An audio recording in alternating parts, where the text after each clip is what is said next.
નમસ્કાર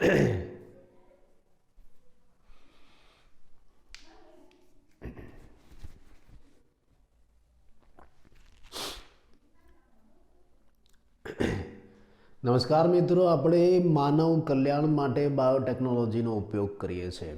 આપણે પહેલાં કૃષિ ક્ષેત્રે બાયોટેકનોલોજીનો ઉપયોગ કર્યો. હવે આપણે ઔષધ ક્ષેત્રે, મેડિકલ ક્ષેત્રે બાયોટેકનોલોજીનો ઉપયોગ કરીશું. દવાઓ બનાવવામાં, રોગોનો ઉપચાર, એની સારવાર કરવામાં બાયોટેકનોલોજીનો આપણે ઉપયોગ કરીશું.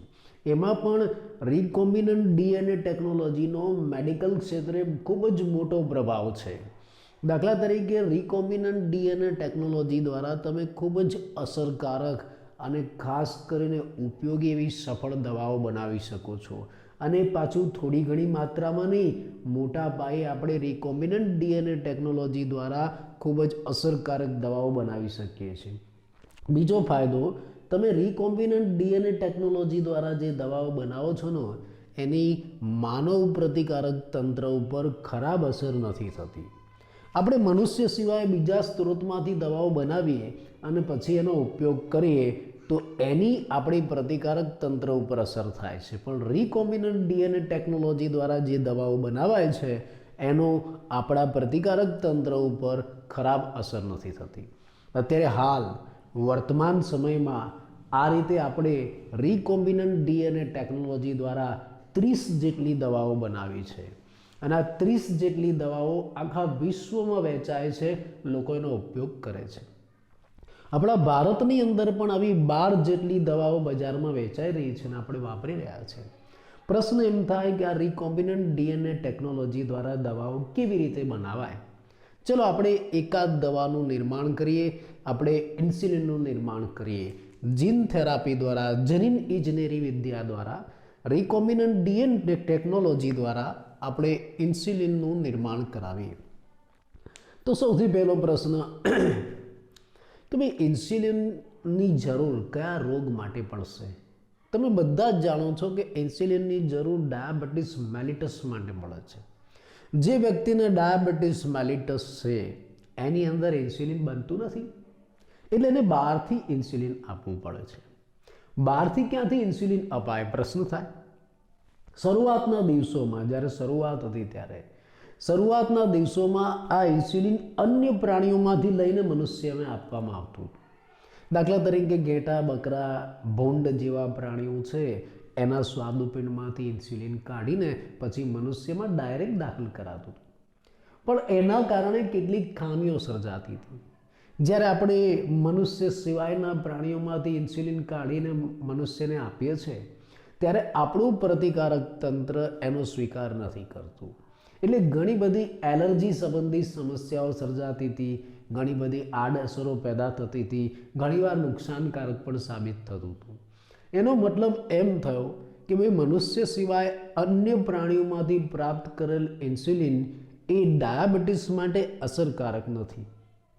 જો આપણે ડાયાબિટીસની અસરકારક સારવાર કરવી હોય તો આપણે મનુષ્યમાંથી જ નિર્માણ પામેલું ઇન્સ્યુલિન લેવું પડે. કેવી રીતે આવશે? હવે આપણે એવી કલ્પના કરીએ કે ભાઈ કોઈ બેક્ટેરિયા આપણને માનવ ઇન્સ્યુલિન બનાવીને આપી દે તો કેવું સારું. આપણે બેક્ટેરિયા તો એકદમ સૂક્ષ્મ છે અને એનું સંવર્ધન પણ ઝડપથી આપણે કરાવી શકીએ છીએ પ્રયોગશાળામાં. તો પછી આપણે બેક્ટેરિયાનું સંવર્ધન પ્રયોગશાળામાં પુષ્કળ માત્રામાં કરાવીશું અને એમાંથી પુષ્કળ ઇન્સ્યુલિન જ્યારે જરૂર પડે ત્યારે લઈ શકીએ. આ તો ફાયદાકારક છે. શું એવું બની શકે? હા, એવું બની શકે છે. કોની મદદથી? રિકોમ્બિનન્ટ ડીએનએ ટેકનોલોજી દ્વારા, જેનેટિક ઇજનેરી દ્વારા. તો ચાલો હવે આપણે રિકોમ્બિનન્ટ ડીએનએ ટેકનોલોજી દ્વારા ઇન્સ્યુલિનનું નિર્માણ કરીએ. એ પહેલાં આપણે આ ઇન્સ્યુલિનને ઓળખી લઈએ. ઇન્સ્યુલિન વાસ્તવમાં શું છે? ઇન્સ્યુલિન વાસ્તવમાં એક પ્રોટીન છે જે મુખ્યત્વે 2 નાની પોલીપેપ્ટાઇડ શૃંખલાનું બનેલું છે. આ એક નાની પોલીપેપ્ટાઇડ શૃંખલા જેને શૃંખલા A કહીશું અને બીજી નાની પોલીપેપ્ટાઇડ શૃંખલા જેને શૃંખલા B કહીશું. અને આ બંને શૃંખલાઓ એકબીજા સાથે આવા ડાયસલ્ફાઇડ બંધથી જોડાયેલ છે. તો આવી 2 શૃંખલાઓથી ઇન્સ્યુલિન બને છે. આ એક શૃંખલા અને આ બીજી શૃંખલા. પણ એક ખાસિયત, મનુષ્ય સહિત દરેક સસ્તનમાં જ્યારે લેંગરહાન્સના કોષ પુંજમાં ઇન્સ્યુલિન બને છે એ ઇન્સ્યુલિન સક્રિય નથી હોતું, કાર્યક્ષમ નથી હોતું. એ જે ઇન્સ્યુલિન બને છે એ પ્રો ઇન્સ્યુલિન હોય છે. આ રહ્યું આ નીચે બતાવ્યું ને ઇન્સ્યુલિન કે જેમાં બે શૃંખલા છે, આ શૃંખલા એ અને આ શૃંખલા બી, અને બંને શૃંખલાઓ ડાયસલ્ફાઇડ બંધથી જોડાયેલ છે. આ ઇન્સ્યુલિન પણ મનુષ્યમાં જ્યારે આ ઇન્સ્યુલિનનું નિર્માણ થાય છે ત્યારે સક્રિય નથી હોતું, પ્રો ઇન્સ્યુલિન સ્વરૂપે એનું નિર્માણ થાય છે. આ ઉપરની આકૃતિ પ્રો ઇન્સ્યુલિનની છે.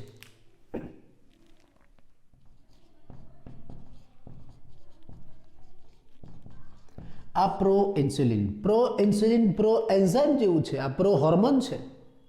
પ્રો ઇન્સ્યુલિન પ્રો હોર્મોન એ શું છે? આ બિનકાર્યક્ષમ અને નિષ્ક્રિય અંતઃસ્ત્રાવ છે. આ ઇન્સ્યુલિન બિનકાર્યક્ષમ છે, નિષ્ક્રિય છે. એમાં કેટલાક ફેરફાર કરો ને પછી એ કાર્યક્ષમ થાય, પછી એ સક્રિય થાય. એટલે આ ઇન્સ્યુલિન પ્રો ઇન્સ્યુલિન એ નિષ્ક્રિય છે. એ ક્યારે સક્રિય થશે? તો જો આ પ્રો ઇન્સ્યુલિનમાં શું છે? પ્રો ઇન્સ્યુલિનમાં શૃંખલા એ પણ છે, શૃંખલા બી પણ છે, પણ સાથે એક વધારાની શૃંખલા સી છે. આ પ્રો ઇન્સ્યુલિનમાં આ જે વધારાની શૃંખલા સી છે ને એને દૂર કરવામાં આવે આ રીતે તો પછી આવું ઇન્સ્યુલિન બને. એટલે સસ્તનમાં આપણા શરીરમાં પહેલાં જે ઇન્સ્યુલિન બનશે એ સક્રિય નથી હોતું, પ્રો ઇન્સ્યુલિન સ્વરૂપે હોય છે. પછી વિવિધ પ્રક્રિયાઓ દ્વારા એમાંથી આ સી શૃંખલા છે ને એ દૂર થઈ જાય. જો દૂર થઈ ગઈ, શું બાકી રહેશે? શૃંખલા એ અને બી, અને બંને એકબીજા સાથે ડાયસલ્ફાઇડ બંધથી જોડાશે. આ જે તૈયાર થયું એ ઇન્સ્યુલિન. આ ઇન્સ્યુલિન અને આ ઉપર હતું એ પ્રો ઇન્સ્યુલિન. એટલે જ્યારે આપણે રિકોમ્બિનન્ટ ડીએનએ ટેકનોલોજી દ્વારા ઇન્સ્યુલિન બનાવીશું ને ત્યારે પણ સૌથી મોટો પ્રશ્ન અને સૌથી મોટી સમસ્યા આ શૃંખલા સીને દૂર કરવાની છે. જો કે વૈજ્ઞાનિકોએ એનો રસ્તો કરી નાખ્યો છે અને રિકોમ્બિનન્ટ ડીએનએ ટેકનોલોજી દ્વારા આવું ઇન્સ્યુલિનનું મોટા પાયે ઉત્પાદન કરેલું છે. કેવી રીતે કરાય? કોણે કર્યું? કયા પ્રયોગથી કર્યું? હવે આપણે એનો અભ્યાસ કરીએ. સૌપ્રથમ ઇન્સ્યુલિનનું નિર્માણ ઈસવીસન 1983માં અમેરિકાની ઇલી લિલી કંપનીએ કર્યું. કઈ કંપની? ઇલી લિલી. એટલે સૌપ્રથમ ઇન્સ્યુલિન કોણે બનાવ્યું? અમેરિકાની ઇલી લિલી કંપનીએ 1983માં. કેવી રીતે બનાવ્યું આપણે જોઈએ. ચલો આપણે એનો પ્રયોગ કરીએ કે ભાઈ આ ઇલી લિલી કંપનીએ કયા પ્રયોગ દ્વારા ઇન્સ્યુલિનનું નિર્માણ કર્યું. તો એણે શું કર્યું? આ કંપનીમાં એ જે વૈજ્ઞાનિકો હતા એણે શું કર્યું? એ વૈજ્ઞાનિકોએ પહેલાં સામાન્ય વ્યક્તિનું સ્વાદુપિંડ લીધું. આ સ્વાદુપિંડનો કોષ કાઢ્યો, લેંગરહાન્સનો કોષ, અને પછી શું કર્યું?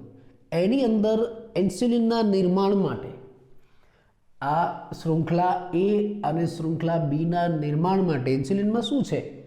બે નાની પોલીપેપ્ટાઇડ શૃંખલા એ અને શૃંખલા બી. આ વૈજ્ઞાનિકોએ શું કર્યું? આ સ્વાદુપિંડના લેંગરહાન્સના કોષને બહાર કાઢ્યું અને એમાંથી આ શૃંખલા એ અને શૃંખલા બીના નિર્માણ માટેના બંને જનીનોને અલગ કર્યા. આ શૃંખલા એના નિર્માણ માટેનો જનીન, એને આપણે જનીન એ કહી દઈએ. આ શૃંખલા બીના નિર્માણ માટેનો જનીન, એને આપણે જનીન બી કહી દઈએ. એટલે સામાન્ય તંદુરસ્ત કોષમાંથી શૃંખલા એના નિર્માણ માટેનો જનીન અને શૃંખલા બીના નિર્માણ માટેનો જનીન અલગ કર્યો. પછી શું કર્યું?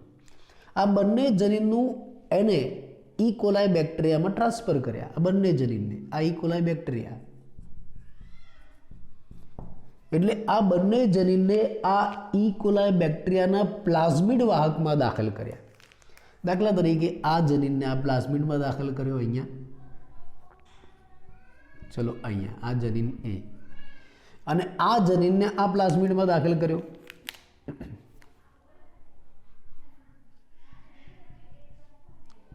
આ જનીનને આ પ્લાઝમિડમાં દાખલ કર્યો. એટલે હવે આ ઈ કોલાઈ બેક્ટેરિયા છે એના પ્લાઝમિડની અંદર આપણા જનીન એ અને બી રહેલા છે. પછી એને શું કર્યું? આ જે ઈ કોલાઈ બેક્ટેરિયા છે એનું સંવર્ધન માધ્યમમાં સંવર્ધન કરાવ્યું. હવે આ ઈ કોલાઈ બેક્ટેરિયાનું સંવર્ધન માધ્યમમાં સંવર્ધન કરાવો એટલે શું થાય? એનું ગુણન થાય, એની નકલો બને. 1માંથી 2, 2માંથી 4, 4માંથી 8, આવી ઘણી બધી નકલો બને. મેં તમને 2 બતાવી છે. આમાંથી ચલો 2 નકલ બની, આમાંથી પણ 2 નકલ બની. જેટલા બેક્ટેરિયા બને ને એની સાથે સાથે આપણા ડીએનએ પણ બને છે. માન લો કે આ બેક્ટેરિયા છે ઇકોલાઈ બેક્ટેરિયા, એની 2 નકલ બની તો એની સાથે સાથે આપણા એ જનીનની પણ 2 નકલ તૈયાર થઈ ગઈ. આ ઇકોલાઈ બેક્ટેરિયા છે એની 2 નકલ બની તો એની સાથે સાથે આપણા બી જનીનની પણ 2 નકલ તૈયાર થઈ ગઈ. આવા ઘણા બધા બેક્ટેરિયા આપણે બનાવીશું સંવર્ધન માધ્યમમાં, એટલે આપણી પાસે આ જે જનીન એ અને બી છે એની ઘણી બધી નકલો બનશે. પછી આપણે સંવર્ધન માધ્યમમાં આવી ઇષ્ટતમ પરિસ્થિતિ આપીશું કે જેથી આ જે એ અને બી જનીનો છે ને એ અભિવ્યક્ત થાય બેક્ટેરિયામાં. એટલે હવે આ એ અને બી જનીનો ઇકોલાઈ બેક્ટેરિયામાં અભિવ્યક્ત થશે અને એ અભિવ્યક્ત થશે એટલે શું બનાવશે?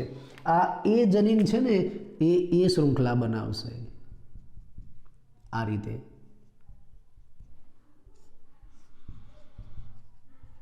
એ પોલીપેપ્ટાઇડ શૃંખલા.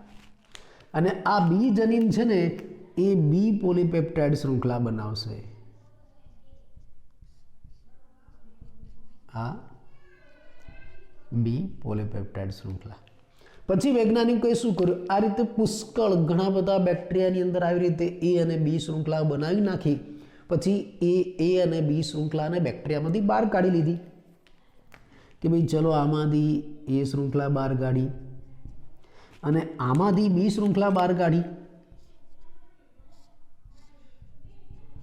આ બી શૃંખલા પછી બંનેને ડાયસલ્ફાઇડ બંધથી જોડી દીધી. એટલે શું તૈયાર થઈ ગયો આપણો ઇન્સ્યુલિન. આ રીતે એલી લીલી કંપનીમાં વૈજ્ઞાનિકોએ સૌપ્રથમ માનવ ઇન્સ્યુલિન તૈયાર કર્યો, જેને હ્યુમ્યુલિન કહેવાય છે. હ્યુમન અને ઇન્સ્યુલિન બંને ભેગું કરીને શબ્દ બનાવ્યો હ્યુમ્યુલિન. આ રીતે હ્યુમ્યુલિનનું નિર્માણ થયું. તો આ રીતે આપણે રિકોમ્બિનન્ટ ડીએનએ ટેકનોલોજી દ્વારા ઘણી બધી દવાઓ બનાવી શકીએ છીએ. અહીંયા આપણે ઇન્સ્યુલિનનું નિર્માણ કર્યું. આ ઇન્સ્યુલિનને કેવી રીતે લેવાય છે? આ ઇન્સ્યુલિનને મોઢા દ્વારા નથી લેવાતું દવાની જેમ. બીજી બધી દવાઓ છે તમે ટેબ્લેટ મોઢા દ્વારા લઈ શકો છો, કેપ્સ્યુલ ટેબ્લેટ વગેરે. એમાં ઇન્સ્યુલિનને આપણે મુખ વાટે ન લઈ શકીએ, કારણ આ ઇન્સ્યુલિન એ વાસ્તવમાં શું છે? એક પ્રોટીન છે. માન લો કે તમે આ ઇન્સ્યુલિનને મુખ વાટે લો, તે પ્રોટીન આપણા પાચન માર્ગમાં જશે. આપણા પાચન માર્ગમાં પ્રોટીનનું પાચન કરતા ઘણા બધા પ્રોટીઓલાઇટિક ઉત્સેચક છે જે આ ઇન્સ્યુલિનનું પાચન કરી નાખશે, તો એ તો નકામું થઈ જશે. અને એટલે જ ઇન્સ્યુલિનને મોઢા વાટે નથી લેવાતું, પણ સિરિંજ સોય દ્વારા શરીરમાં દાખલ કરાય છે. તો આવું કૃત્રિમ રીતે સંશ્લેષિત ઇન્સ્યુલિન બનાવવામાં આવ્યું સૌ પ્રથમ અમેરિકાની અંદર. એલી લીલી કંપનીએ બનાવ્યું. ક્યારે? 1983માં. ફરી એકવાર આનું કહી દઉં કે ભાઈ આપણે ઇન્સ્યુલિન બનાવવું છે તો કેવી રીતે બનાવાશે? એલી લીલી કંપનીના વૈજ્ઞાનિકોએ શું કર્યું કે ભાઈ સ્વસ્થ તંદુરસ્ત વ્યક્તિના લેંગરહાન્સના કોષ લીધા અને એમાંથી ઇન્સ્યુલિનની આ બંને શૃંખલાના નિર્માણ માટેના જનીનોને અલગ કર્યા.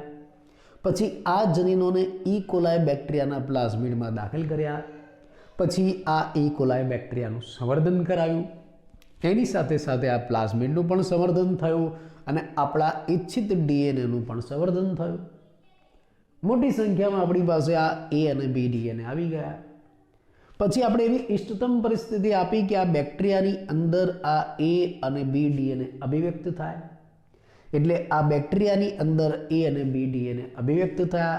એ ડીએનએ એ શૃંખલા બનાવી, બી ડીએનએ બી શૃંખલા બનાવી. પછી વૈજ્ઞાનિકોએ આ એ અને બી શૃંખલાઓ પોલીપેપ્ટાઇડ શૃંખલાઓ બહાર કાઢી લીધી, ડાયસલ્ફાઇડ બોન્ડથી એને જોડી દીધી અને ઇન્સ્યુલિન બનાવી દીધું. એ હ્યુમ્યુલિન કહેવાય છે. ઇન્સ્યુલિન સાથે સંકળાયેલી એક બીજી બાબત તમને કહી દઉં કે ભાઈ આ ઇન્સ્યુલિનને સૌ પ્રથમ પ્રાણી શરીરમાંથી કોણે બહાર કાઢ્યો?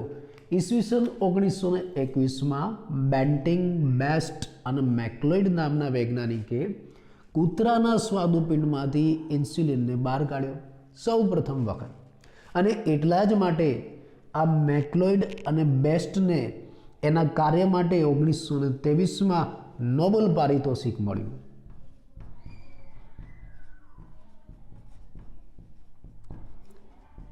આ બંને વૈજ્ઞાનિકોને નોબેલ પારિતોષિક મળ્યું. એમાંય મેક્લોઇડ અને બેસ્ટ નહીં, બેન્ટિંગને. મેક્લોઇડ અને બેન્ટિંગને 1923માં આ ઇન્સ્યુલિન બહાર કાઢવા માટે નોબેલ પારિતોષિક મળ્યું. એમાં અગત્યનો જો વૈજ્ઞાનિક, મુખ્ય વૈજ્ઞાનિક જે હતો બેન્ટિંગ હતો. અને આ બેન્ટિંગનો જન્મ ક્યારે થયો? 14મી નવેમ્બર 1981માં. બેન્ટિંગનો જન્મ 14મી નવેમ્બરે થયો, એટલા જ માટે 14મી નવેમ્બરને ડાયાબિટીક ડે તરીકે ઓળખવામાં આવે છે, ડાયાબિટીસ દિવસ.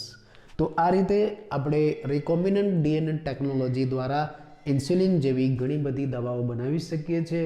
લગભગ 30 જેટલી દવાઓ વર્તમાન સમયમાં બની છે અને ભારતમાં 12 જેટલી વેચાય છે.